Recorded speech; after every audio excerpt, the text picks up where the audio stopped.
Moses Kuria, the senior presidential advisor, made ambiguous statements in relation to 2027 general elections, which many Kenyans, up to now, are still struggling to find out what exactly the former CS was trying to communicate. And now, before we jump right into the analysis, I want you to first listen to it. And let me shock you. So, kuna watu, there's some people who are doing exams, who are doing practice for a football match that will not happen.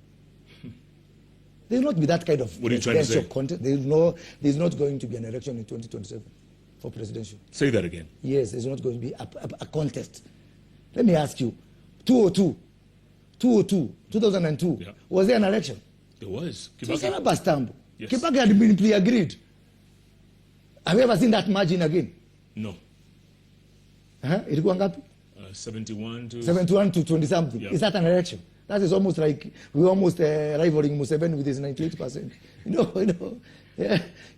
So because it was a movement. Yeah. So 2027 will be another movement like 2002. There's not going to be an election in the sense that you are thinking. There's going to be so much consensus in the country. Wazee wataketi chini.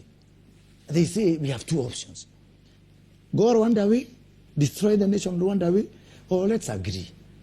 Let there be honor among, I don't say this, but among men and women. Let there be honor among men and women. Because the opportunity rose. The alternative will be too dire to fathom. So people will say now, before we go this direction, let people, there's going to be so much consensus around 2027. And the kind of election people are imagining is going to be there. It's not going to be like 2022. It's not going to be like 2017. It's not going to be like 2013. There will be so much consensus for the need of people to say there will be two factors driving that consensus. One is that danger, that really if we cross the precipice there, if you cross the precipice there and the way without a consensus, things might be so bad. Yeah? I think Rikiji said it the wrong way, but I think he said it for the wrong reason, because of election stealing and all that. No, there's going the opportunity, the possibility of us jumping over the cliff if we don't manage 2027 right is more dangerous than 207 and all these other things. And that will be the impetus, that will be the incentive that is going to make people sit around the table and say, to save this country, we are going to do where utapata hii, where utapata hii, where utapata hii ingine. Unfortunately, that is not the game some people are practicing for. Some people are practicing for football, and it is going to be a tennis match. That man there in the corner. Yes. Could he? Moses Kuria is talking of two options, which will determine the state of Kenya post-2027 general elections, whereby we either go the Rwanda way, which was about the genocide, or we reach a consensus to know who becomes the president of the Republic of Kenya. Now let us reflect back to 2002 elections. How was it like?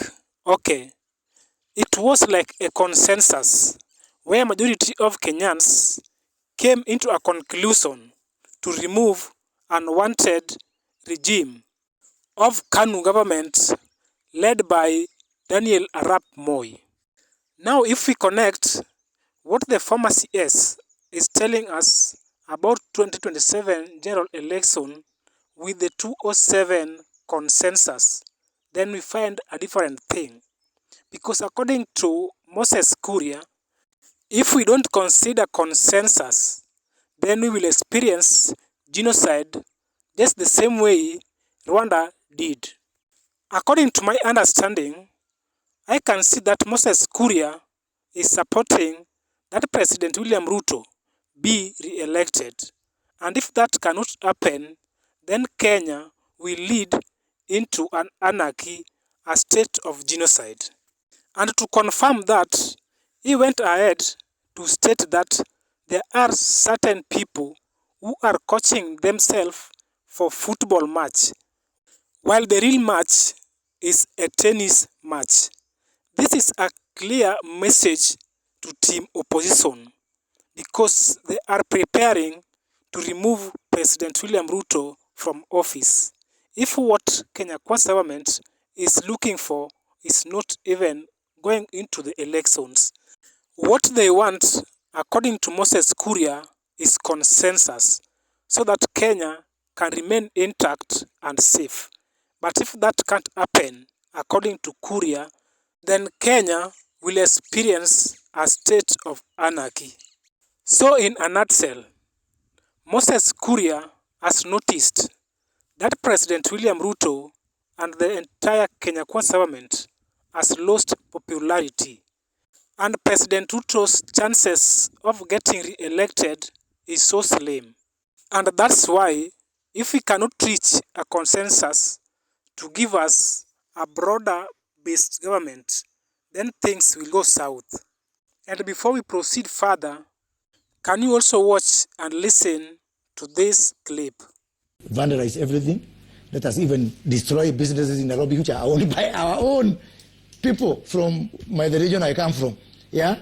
Let us just be nothing else except one time and all those. It is their right. See, that's the democracy I went to the streets to fight for. I cannot begrudge them. And they have a clear leader of that school of thought. That leader is called Rigathi Gachagua. There's another school of thought which says, because we still have businesses to run, and because we still want, their parents want just for their children to attend school and go back to the evening. Yeah? Because we are stakeholders in this economy. Because even if we drew tantrums, we voted. But the same people are telling us now, they made us vote that way. Yeah? It's because we voted, and votes are not refundable, and time is a limited, it's not a renewable resource. So those people who are saying, look, it's better to have a country. To have a working country is a bonus. Let's have a country.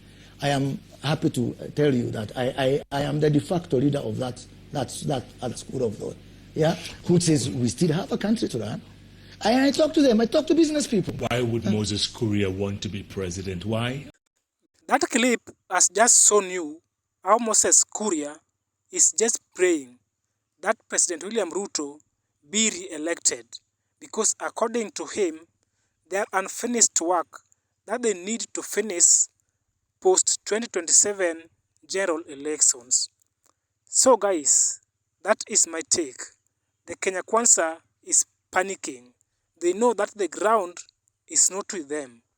Thanks for watching, and let's catch up soon in our next video.